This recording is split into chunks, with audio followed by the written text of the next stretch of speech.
तो जो लोग कहते हैं ना कि हमसे रीडिंग में टाइम मैनेज नहीं होता, ये वीडियो उनके लिए है। एंड आपने 6 से ज्यादा इवन 9 तक स्कोर कैसे करना है, इस वीडियो में वो ट्रिक्स आपके साथ शेयर करने वाली हूँ जो कोई भी शेयर नहीं करेगा। And first of all check out the material, कौन से बुक में से मैं आपको आज ये सिखाने वाली हूँ। इसके बाद this is section number 2, and this is the heading of the paragraph we are going to discuss. This is procrastination, right? Section number 2 है, पैसेज नंबर 2 है, इसको डिस्कस करने वाले हैं। टाइम को चेकआउट कर लेना, कितने टाइम में आपने रीडिंग पैसेज करना है, कैसे सॉल्व करना है, ये मैटर करता है। सबसे पहले नो डाउट आपको हर एक चीज की ट्रिक्स पता होना चाहिए। ट्रिक्स के अलावा क्वेश्चन टाइप्स को सॉल्व करना आना चाहिए, प्लस रीडिंग की स्ट्रैटेजीज क्या है, रीडिंग को सॉल्व कैसे करना है, वो आपको आना चाहिए, राइट? तो ये नहीं कि आप 14 से स्टार्ट कर दोगे, 14 किया, 15 किया, 16 किया, देन ये ब्लैंक्स कर ली एंड देन ये डबल वाले मल्टीपल चॉइस कर ले। अगर ऐसा करोगे तो कभी आपके फुल मार्क्स आएंगे ही नहीं। What you have to do is just follow my footsteps and follow my ideas and follows my strategies. But before I start, अगर आप आइल्स अमन आइल्स पीटी पे जाते हो, गूगल पे सर्च करते हो अमन आइल्स पीटी, तो कुछ ऐसा वेब पेज आपके सामने खुल जाएगा। स्टार्ट प्रैक्टिस पे जाके आपने क्लिक करना है। यहाँ पे आपके सामने लिसनिंग, रीडिंग, राइटिंग, स्पीकिंग, ये 4 मॉड्यूल्स खुल जाएंगे। जिसमें लिसनिंग को अगर आप करते हो स्टार्ट, तो इसमें आपको 800 प्लस मिल जाएंगे लिसनिंग के टेस्ट। सिमिलरली अगर आप रीडिंग के ऊपर टैप करोगे तो आपको मिल जाएंगे कम से कम 500 टेस्ट, एकेडमिक के भी एंड जनरल ट्रेनिंग के भी। Just look at this. And सबसे बड़ी बात पता क्या है, ये जो लिसनिंग्स हैं एंड ये जो रीडिंग्स हैं, जितनी भी यहाँ पे पढ़ी हैं, these are totally free of cost. आप जितनी मर्जी चाहो उतनी कर सकते हो, कोई इसमें लिमिटेशन नहीं है, फ्री ऑफ कॉस्ट है। नॉट ओनली दिस, यहाँ पर आपके पास आ जाएगा राइटिंग का भी सेक्शन। अगर आप राइटिंग के ऊपर टैप करते हो, आपको क्या मिल जाएंगे, बहुत सारे types of questions, custom question answer. इसमें क्या होगा, अगर आपने खुद से कोई करके रखा हुआ है, यहाँ पे you can upload the image and get it analysis, क्या फीडबैक है आपको वो मिल जाएगी। इसके बाद अगर आप स्पीकिंग पे ऊपर टैप करते हो तो आपको स्पीकिंग के ऊपर भी स्टार टेस्ट करोगे तो आपको बहुत ज्यादा ऑप्शंस आ जाएंगी, तो ये भी आप स्टार्ट कर सकते हो, बहुत इजीली प्रैक्टिस कर सकते हो। The best part about this website is कि यहाँ पे जो मटेरियल है, ये आइल्स के जो एग्जामिनर्स हैं उनसे प्रिपेयर हम करवाते हैं, आइल्स के एग्जामिनर्स। एंड इसका प्रूफ आपके सामने है, जो लास्ट टाइम आइल्स एग्जाम में रीडिंग आई थी, उसका जो सेक्शन नंबर 3 था एकेडमिक रीडिंग का, वो सेम टू सेम इस वाले वेबसाइट में से, इस वाले मटेरियल में से था। लेट मी शो यू, आपके सामने ये कोई प्रूफ भी है। एंड ये एकेडमिक का एक टेस्ट अगर मैं खोलूं, तो सबसे पहले आप जो खोलते हो टेस्ट ये वाला, राइट? अगर आप ये टेस्ट करते हो, आपको रीटेक करना है, रीटेक भी कर सकते हो, जितनी बारी मर्जी करना है, पेन पेपर बेस करना है, पेन पेपर बेस कर सकते हो, अगर सीडी बेस करना है, सीडी बेस कर सकते हो, राइट? तो ये सार इसमें से जो सेक्शन 3 है ना, वो सेम टू सेम लास्ट के आईएएस एग्जाम में रिपीट हुआ था। सो अगर आप इसको प्रैक्टिस करना चाहते हो, टोटली फ्री ऑफ कॉस्ट है। लिसनिंग कर लो, रीडिंग करो, जितनी मर्जी करो, ये टोटली आपके पास फ्री ऑफ कॉस्ट है as of now. So moving on to today's strategies, हम वीडियोस की फॉलो क्या करने वाले। रीडिंग, सबसे पहले आपको प्रैक्टिस करने से पहले एटलीस्ट ये तो पता हो ना कि आपने क्या करना है, कैसे करना है। जब भी आपके पास सेक्शन 2 आए, उसमें अगर आपके पास सेंटेंस कंप्लीशन है, सबसे आप पहले आपने क्या करनी है, सेंटेंस कंप्लीशन जल्दी करनी है। कैसे करोगे, read the instructions, 1 word only, topic read कर लिया, इसमें से अब आपने कीवर्ड को चूज करना है। कीवर्ड यहाँ पे आप क्या चूज कर सकते हो, रिसर्च की बात कर रहे हैं, सेल्फ एस्टीम की बात कर रहे हैं, इसको चूज कर सकते हो। सेकेंड थिंग, जो फर्स्ट लाइन है उसको अपने जरूर मार्क करना होता है। Many people think that procrastination is result of dash dash dash. अगर आपने इतना मार्क कर लिया, इसको बोलते हैं skimming and scanning. What you have to do is सीधा अपने पैसेज के ऊपर जाना है एंड आपने स्टार्टिंग से ही ढूंढना स्टार्ट कर देना है कि आपने जो पढ़ा सेल्फ एस्टीम के बारे में, क्या वो आपको यहाँ कहीं पे मिल रहा है। आपने स्किमिंग स्कैनिंग करनी है एंड आपने ये ढूंढना कि सेल्फ एस्टीम, ये सेल्फ एस्टीम के बारे में यहाँ पे बात करा हुआ है। एंड अगर मैं ये देखूं, आपने क्या करना है, हर एक जहां पर भी आप ढूंढ रहे हो ना, स्टार्टिंग की सिर्फ 2 लाइंस पढ़ो, आपको लोकेशन मिल जाएगी। जैसे ये देखो, contrary to belief procrastination is not due to dash laziness और पुअर टाइम मैनेजमेंट, ये रहा, जो कि हमारा बिल्कुल ही इसके साथ रीफ्रेज कर रहा है, टॉप वाले सेंटेंस के साथ रीफ्रेज हो रहा है। अब एक और चीज यहाँ पे क्या रखा हुआ था, is due to the is the result of dash, location में हमारे पास क्या लिखा हुआ था, ड्यू टू डैश, तो इसका आंसर क्या आ जाएगा, लेजीनेस आ जाएगा। सीधा उसके बाद आपने जंप करना है 18 क्वेश्चन के ऊपर। 18th आपने इतना ज्यादा पढ़ने की नीड नहीं है, जहां पे ब्लैंक है सिर्फ वही आपने पढ़ना है। Could damage our self esteem और cause us to feel dash. हमेशा ब्लैंक के पहले वाला वर्ड पीछे वाला वर्ड आपके पास सिनोनिम्स होते हैं। आपने पहले वाला आंसर ढूंढा था 17th वाला, वो आपका यहाँ पे था। स्टार्टिंग में आपको पोर मैनेजमेंट यहीं पे मिल गया था, यहाँ पे हमें क्या मिल गया, सेल्फ वर्थ। और makes us dash, makes us anxious, वहां पे क्या था, फील, मेक्स अस फील, यहाँ पे मेक्स अस डैश, तो यहाँ पे सिनोनिम मिल गया। तो यहाँ पे आंसर क्या आ जाएगा आपका, एंक्शियस आपका आंसर आ जाएगा। सिमिलरली यहाँ पे लिखा हुआ है रेगुलेटिंग इमोशंस एंड आइडेंटिफाइंग, सारा पढ़ने की आपको नीड ही नहीं है, इन शॉर्ट में कैसे करना है। एंड आइडेंटिफाइंग लिखा हुआ है, यहाँ पे आपको आइडेंटिफाइंग का सिनोनिम मिल जाएगा। क्या आपने आइडेंटिफाई करना है, detection of threats, identify detection of threats, आपको सिनोनिम की नॉलेज होनी चाहिए। तो इसका आंसर क्या आ जाएगा आपका, थ्रेट्स आ जाएगा।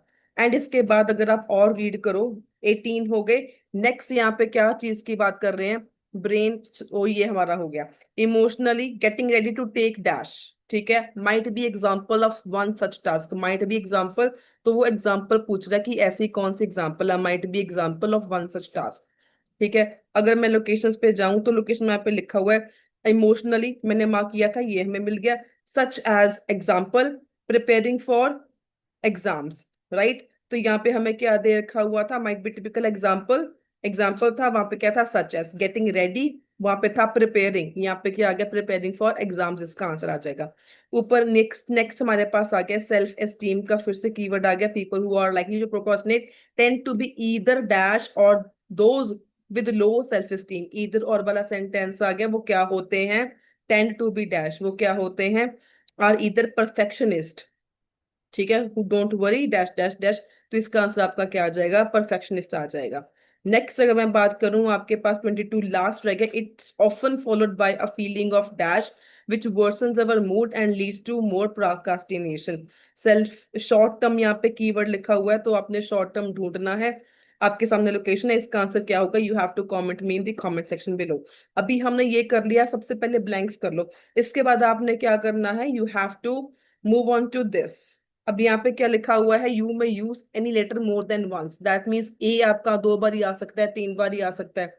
3 बार तो नहीं आएगा, हमारे पास क्वेश्चंस ही 3 है। मैक्स टू मैक्स आपके पास चांसेस है कोई भी अल्फाबेट 2 बार रिपीट होगा, 3 बार रिपीट नहीं होगा। आपने यहाँ पे पढ़ा mention of false assumption about why people procrastinate. अपने दिमाग को समझो, स्मार्टली यूज करो। यहाँ पे क्या लिखा हुआ है, many people think that procrastination is the result of, हमने यहाँ पे क्या लिखा था, लेजीनेस, कि is the result of dash, मतलब why people procrastinate is the result of dash. Same match हो गया, इतना ही पढ़ लो। हमेशा आइडियाज को स्ट्राइक करना माइंड में, तो ये सेम टू सेम बात ही कर रहे हैं। जब मैंने पहली बार ये किया था, तो यहाँ पर पढ़ के मुझे आइडिया हो गया था कि ये भी सेम बात ही कर रहे हैं। इसके बाद reference to the realization of that others also procrastinate, इसकी मैं, मुझे इसके बारे में अभी नहीं पता, जितना मैंने पढ़ा है उसमें अभी इसकी लोकेशन मुझे नहीं पता।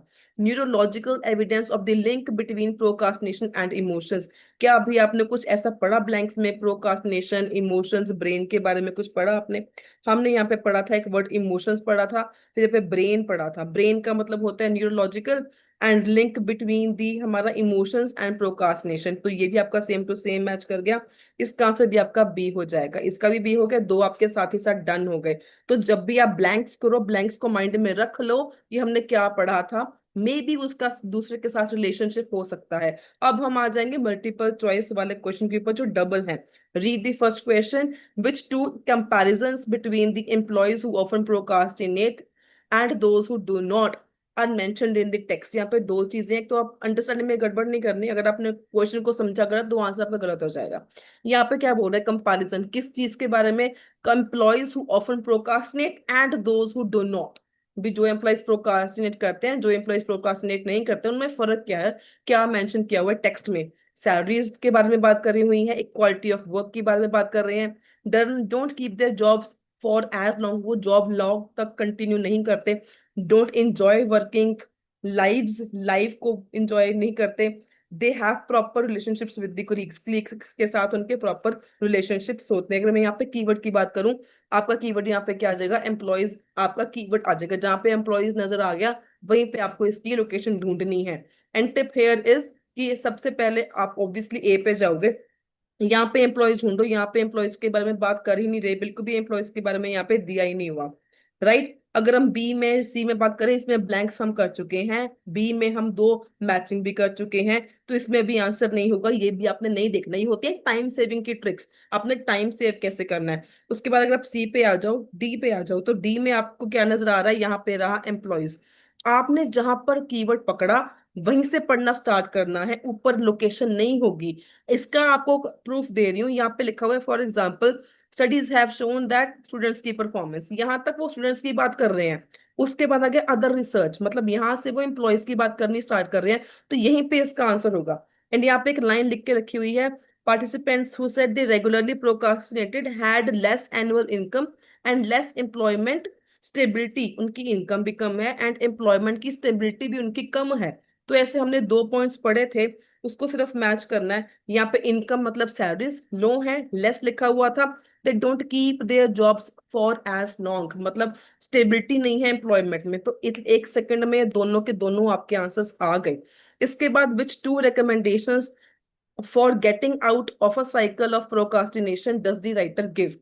दो पॉइंट्स जो recommendations क्या बोल रहा है, getting out of the cycle of procrastination. अब आपने क्या करना है, कीवर्ड ढूंढना है साइकिल ऑफ प्रोकास्टिनेशन। अगर ये लास्ट क्वेश्चन है तो 99.9% चांसेस हैं कि इसका आंसर लास्ट में ही होगा, राइट। अगर मैं इसका आंसर एफ में देखूं, तो एफ में आपके पास सामने सामने लिखा हुआ है साइकिल ऑफ प्रोकास्टिनेशन, तो इसमें आपने दोनों आंसर्स को ढूंढ लेना है कि कैसे। यहाँ पे लिखा हुआ है help us to fend off distractions, एक तो ये बात कर रहे हैं, and secondly for giving our selves and feeling compassion, ये एक लाइन हो गई। तो दोनों में ही आंसर है, तो इसके आंसर क्या होंगे आपने मुझे कमेंट में बताना है। एक यहाँ पे मुझे एक और लाइन अगर मैं रीड करूँ, यहाँ पे नजर आ रही है, we should remind our self that we are not the first person to procrastinate not the last. भी सिर्फ हम ही अकेले नहीं हैं जो प्रोकास्टिनेट करते हैं, हम ही अकेले नहीं। अगर आपको नहीं पता प्रोकास्टिनेशन क्या होता है, इट मीन्स कि हम जो अपने कामों को डिले करते हैं, इट इज दी कह सकते हो action of delaying our task, भी कल कर लेंगे, उसको हम बोलते हैं प्रोकास्टिनेशन, राइट। तो क्या हमने ऐसा कुछ पढ़ा था कि हम अकेले पर्सन नहीं है जो करते हैं प्रोकास्टिनेट, दुनिया में हम अब पहले और आखिरी इंसान नहीं है। Refers to the realization that others also procrastinate, तो इसका आंसर भी आपके पास एफ आ जाएगा। एंड एफ में ही इन दोनों की आंसर्स की लोकेशन है। इसके आंसर्स क्या है आपने मुझे बताना है कमेंट सेक्शन में। ये ट्रिक्स हैं जो आपने फॉलो करनी होती है। टाइम नोट कर लो हमने कितने टाइम में 13 क्वेश्चंस को डन कर लिया है। एंड जो वेबसाइट है उसका रिव्यू आपके सामने है, तो do try and check it out the website, that's totally free of cost. आप जब मर्जी उसको प्रैक्टिस कर सकते हो। So that's all for the day. If you find this information video helpful and informative, do give it thumbs up, share it with your friends, and don't forget to subscribe my channel for more informative videos on IELTS. Until then, stay happy, stay healthy, and all the very, very best for your IELTS exam.